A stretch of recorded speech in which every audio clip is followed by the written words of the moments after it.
Welcome back to Chipmunk of Power, everyone. I hope you had a good week. Today I am going to talk about one specific book and one specific film. This is going to be part of my continuing series from book to film. Are we excited? Well, I'm excited. Let's go!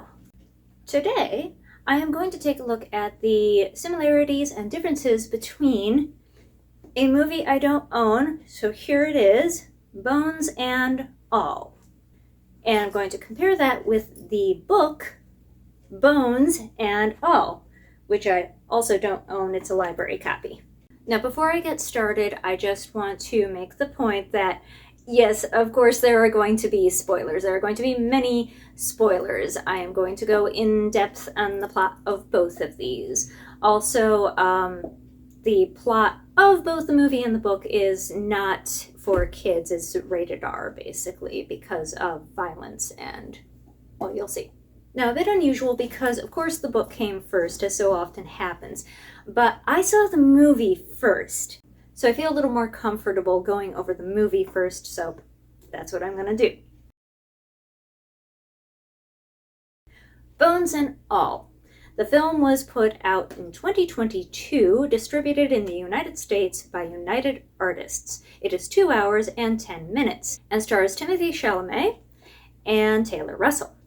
It also has Mark Rylance, a fantastic Shakespearean actor, and we'll get to him. This one is set in the 1980s. We meet 16-year-old Marin. She is in high school. It's a new school. One of the girls there attempts to befriend her and invites her over for a late-night study session.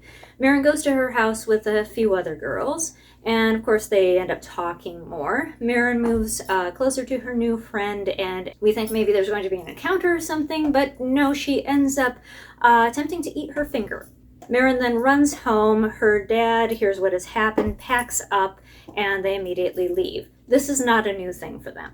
Now, Marin and her dad, there is caring in their relationship, and he seems to really love her. They put down roots in a new home. She awakens the next morning to find him gone.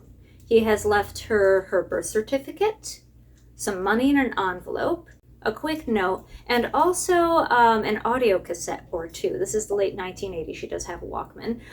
He has recorded audio notes for her as sort of as a journal of thoughts that he wants to leave her. She sets out on her own, takes the bus, and lands in a small town late at night, not quite sure what her next step is. She encounters a strange old man there, silvery gray hair and eyebrows, a bit skinny, with an accent that proves to be from West Virginia. Now, I don't remember all the details in this movie. I watched it a couple of months ago, so I'm going to be a little fuzzy, but I will touch on the main points.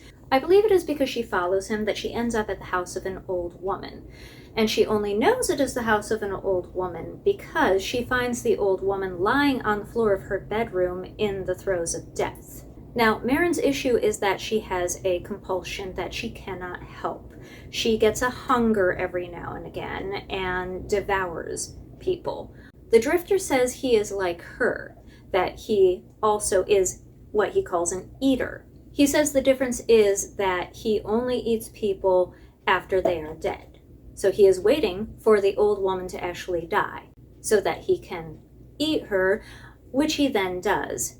And Marin joins in as well. Like I said, this is like a compulsion. She doesn't want to do it, but when the hunger is upon her, she cannot help it and is not fully aware of what she's doing all the time.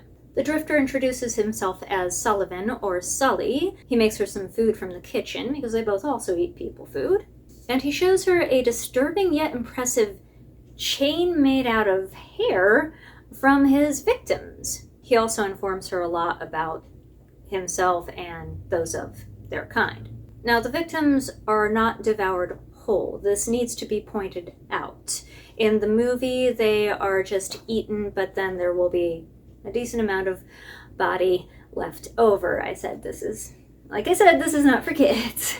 Now, Sully says that once you get to a certain level, like you've got a certain amount of experience in this, you are supposed to be able to devour your victim, bones and all.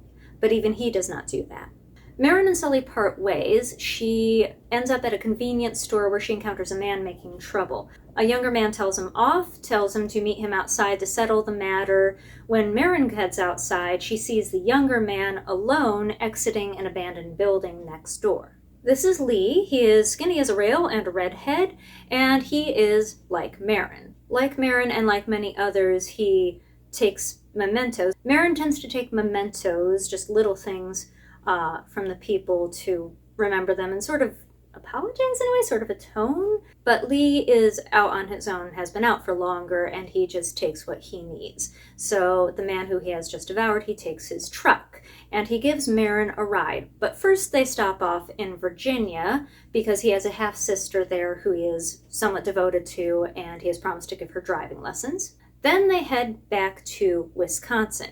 This is because Marin's birth certificate says she was born in Wisconsin. It's the late 1980s, so there's a handy payphone. She looks through the phone book, finds the last name, and it turns out to be her grandmother. She visits with her grandmother at her home. Her grandmother is not the warmest person, and she tells Marin that, unfortunately, her mother is not around because her mother has been institutionalized and has been there for a while.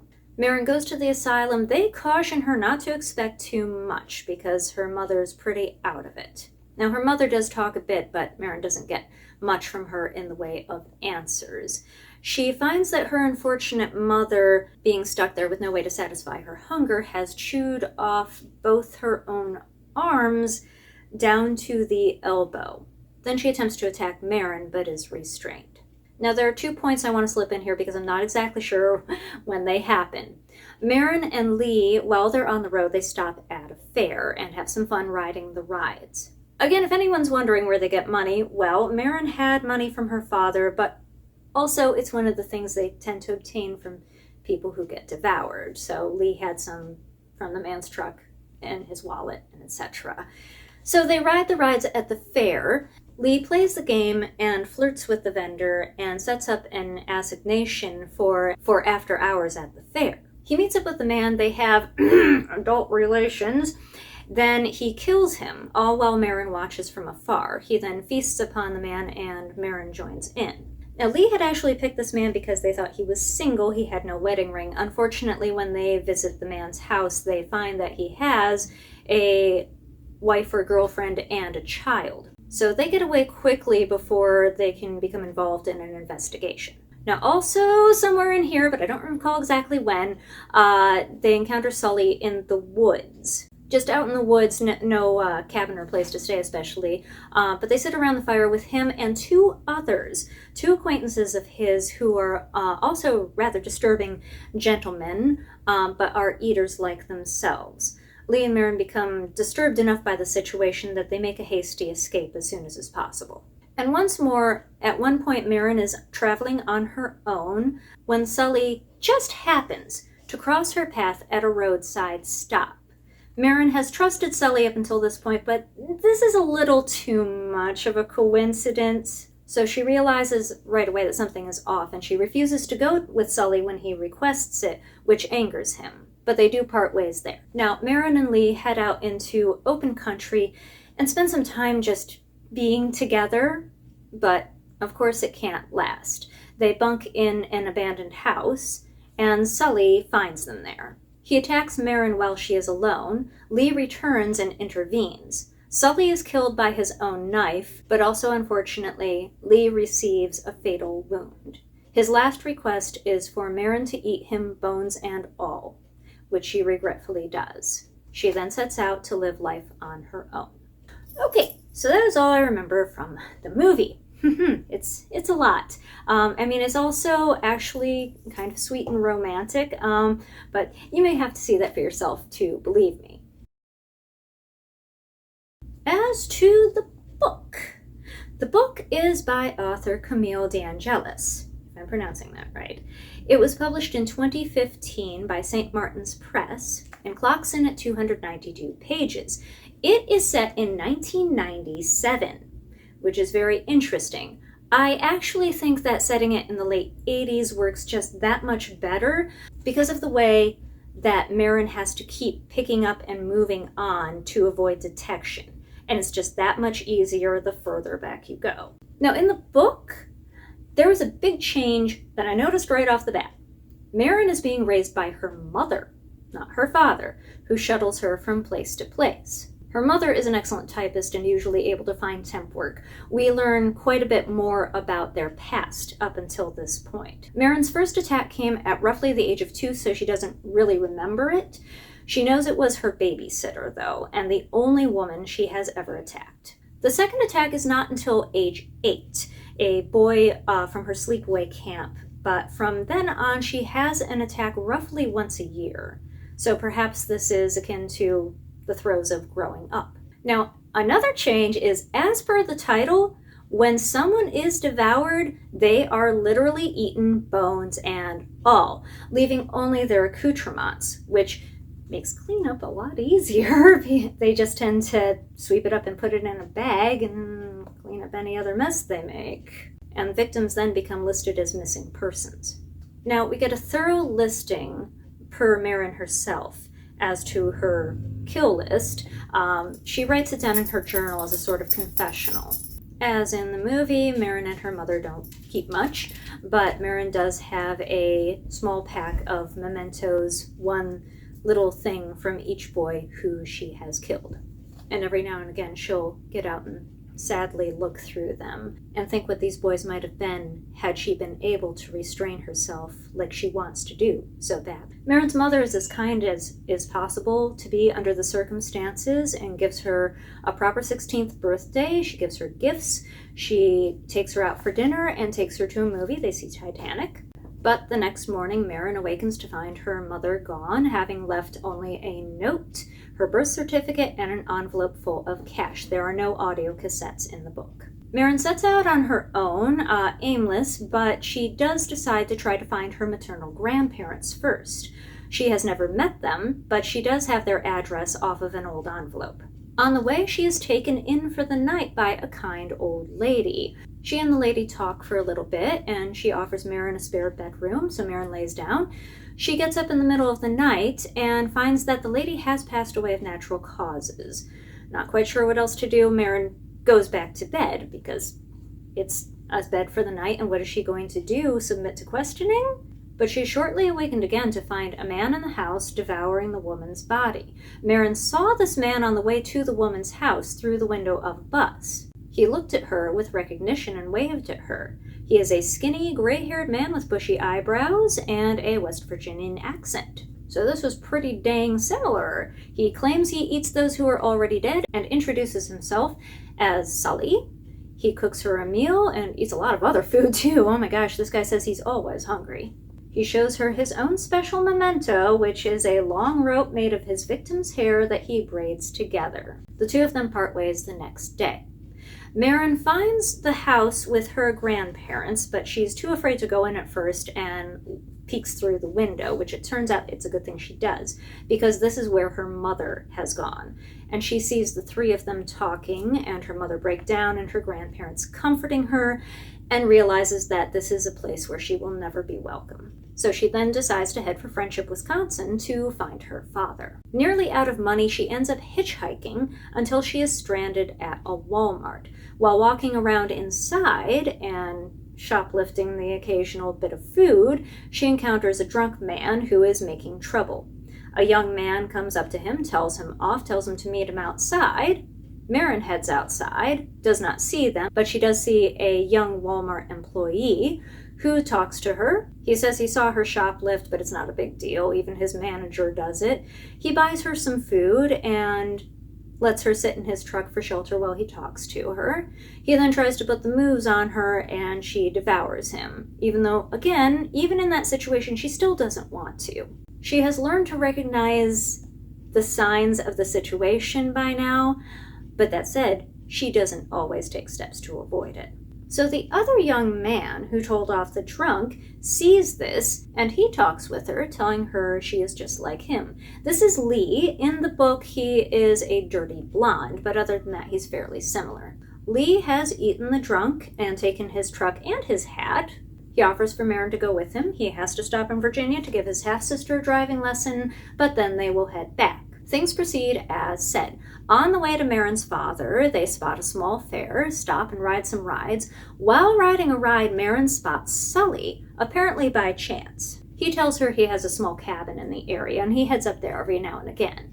They see a games vendor, a female, try to scam a small child. Lee promptly heads over and wins the game, giving the toy to the child. He then sets up an after-hours date with the woman. They meet outside the fair, and Marin does eavesdrop, but Sully pulls her away before she can see anything else. Lee joins them after disposing of the vendor's remains. They go to the cabin, but Lee does not trust Sully. The next day, Lee takes Marin to Wisconsin, where she tracks down her grandmother and talks to her in much the same cold, distant way. It turns out that Marin's father was adopted, which I believe her mother was also adopted in the film, but they didn't go into it so much. Her father was found as a small boy wandering along the road. There was a strange man who had a hold of his hand and took him into a truck stop bathroom, apparently to do horrible things. When they broke into the bathroom, they found the little boy alone, covered in blood. So when the older couple, who had just lost their own son, found out about this, they took in Marin's father. However, they never got over the loss of their original son. So their original son was always there as a memory, and why can't you be like the son we just lost? Their replacement son was never a proper replacement as far as they were concerned. So it was a very rough situation for him growing up. Her grandmother tells her that her grandfather died of cancer 9 years previously, and her father has been in an asylum for longer than that period of time. Marin heads for the asylum. The doctor cautions her father may not remember her or be able to talk, and he cannot talk to her due to the medication, but he has kept a journal. And Marin reads it and finds it much like her own until the later times when the medication really kicked in and he couldn't even put down his thoughts properly. One of her father's hands is missing, and he has chewed it off. He does not attack her, but he cannot talk with her or voice his thoughts at all, and he is very sad. Marin is very sad too. The orderly is very kind, and he invites her over to his house. She feels no threat, and she's actually right to. He gives her food and is very kind to her. He gives her food and offers to be her friend.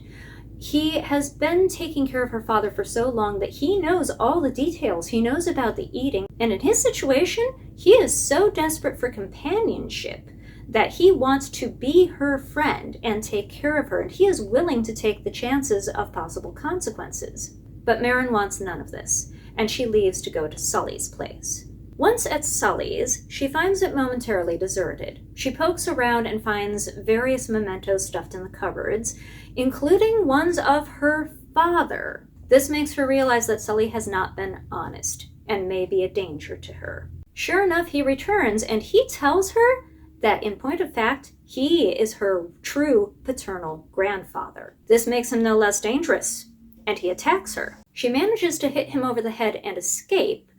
On the way back through the woods, she finds the orderly's truck, which has been abandoned, so she grabs that. Marin drives to Virginia to find Lee, but he is not at his house. She meets up with his half-sister, and she leaves her the truck.